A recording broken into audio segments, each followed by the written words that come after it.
चलो बेटा स्टार्ट करिए। आज आप कल वाले टॉपिक में आज दोबारा रिवाइज करवा रहे हैं। फर्स्ट अपना टॉपिक है, क्योंकि कल बच्चे कुछ आए नहीं थे, अज सारे आ गए जेडे अगे क्लास लगाते हैं। Force of gravitation, force of gravitation इस चैप्टर का नेम है gravitation.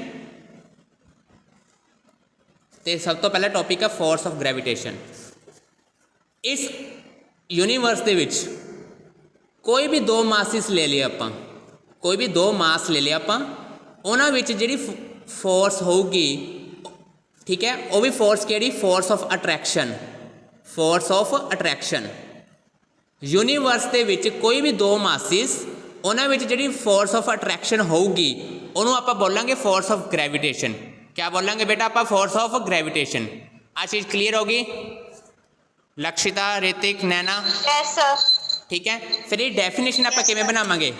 The force of attraction, the force of attraction between two masses, the force of attraction between two masses in universe is called force of gravitation, is called force of gravitation। ठीक है, आज definition होगी force of gravitation की। हुण second अपने को definition आती है force of gravity, force of gravity. Ah important है फोर्स ऑफ ग्रेविटी, ध्यान नाल समझिए इहनूं। यूनीवर्स के विच ना अर्थ, आप एक ले ली अर्थ, आ तो फिक्स कर दो अर्थ नूं, ते यूनीवर्स के विच कोई भी मास, ठीक है, एक तो अर्थ ते कोई भी मास, इन्हां दोनों के विच जिहड़ी फोर्स ऑफ अट्रैक्शन होगी, ध्यान नाल समझिओ इहनूं, इह च कुछ फर्क आ गया उपरली डेफिनेशन नालों। यूनीवर्स के विच कोई भी मास ते अर्थ, ਉਹਦੇ ਵਿੱਚ ਜਿਹੜੀ फोर्स ऑफ अट्रैक्शन होगी ਉਹਨੂੰ ਆਪਾਂ बोलते हैं फोर्स ऑफ ग्रेविटी। क्या बोलते हैं आप? Force of gravity. आ डेफिनेशन क्लीयर हुई? लक्षिता, नैना, ऋतिक,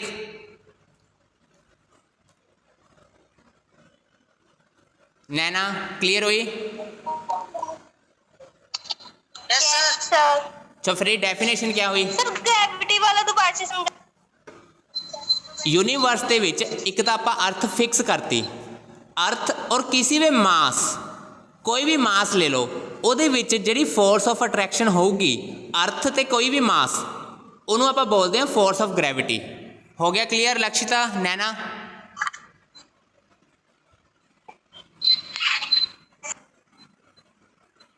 फिर डेफिनेशन क्या हुई? The force of attraction, the force of attraction between earth and given mass, between earth and given mass is called force of gravity, is called force of gravity। चलो भी next अपने को definition आती है,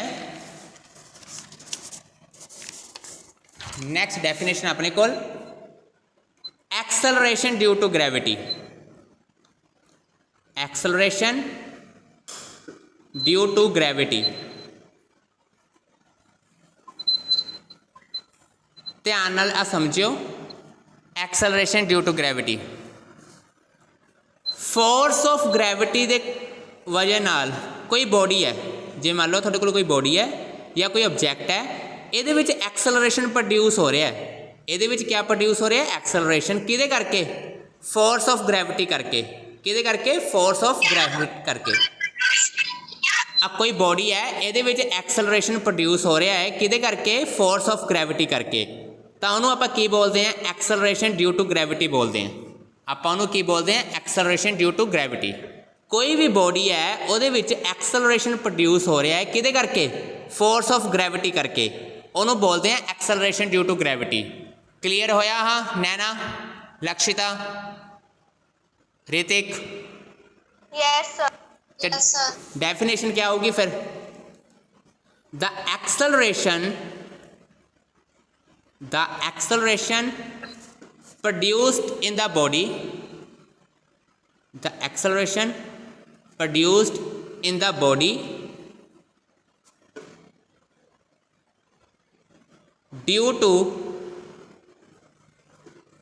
force of gravity,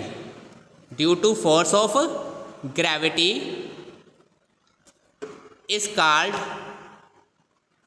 acceleration due to gravity, is called acceleration due to gravity।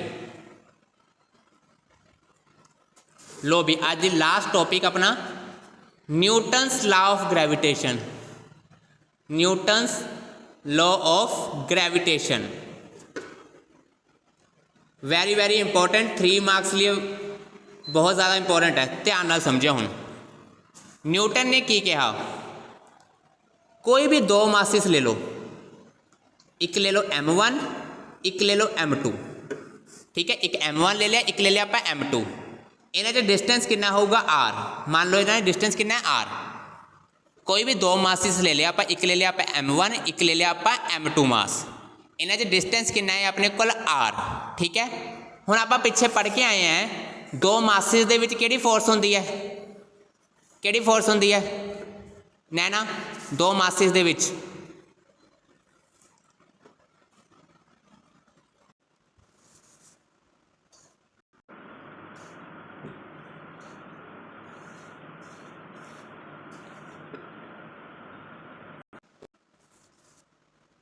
दो masses दे विच किहड़ी force हुंदी है नैना,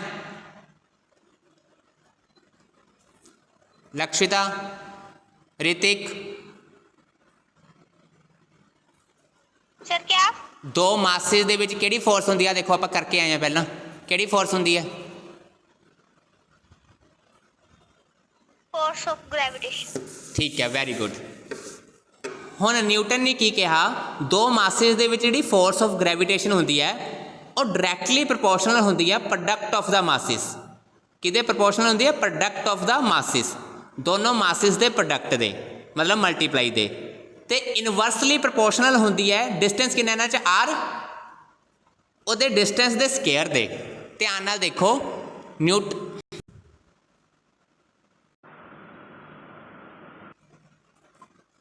Newton ने की किया, force is directly proportional to product of the masses, inversely proportional to square of the distance.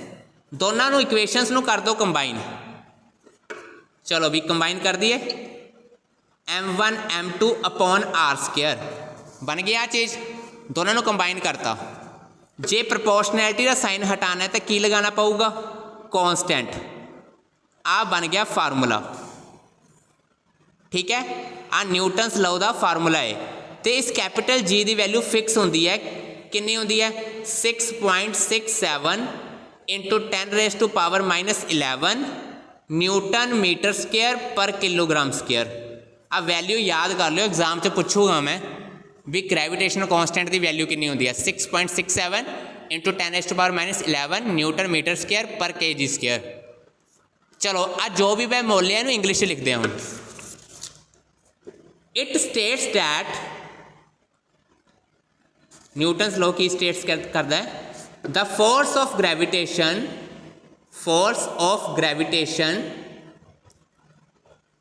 Is directly proportional to product of the masses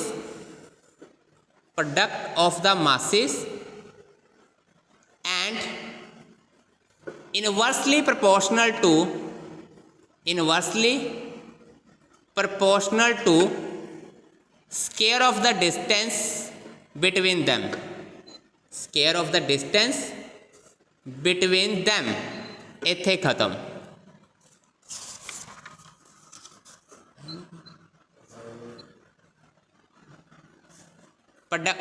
force is directly proportional to product of the masses,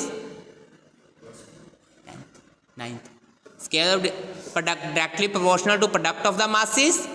product का मतलब क्या होता है multiply and inversely proportional to square of the distance. Distance कितना R, square का मतलब क्या होता है स्केयर कर दो, ठीक है, दोनों करता कंबाइन आ बन गया।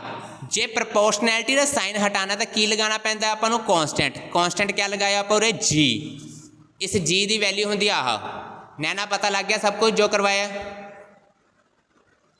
Yes sir. Hrithik yes sir. चलो भी उरे तक मैं नोट्स भेज रहा अपने कंप्लीट कर लियो। Okay sir.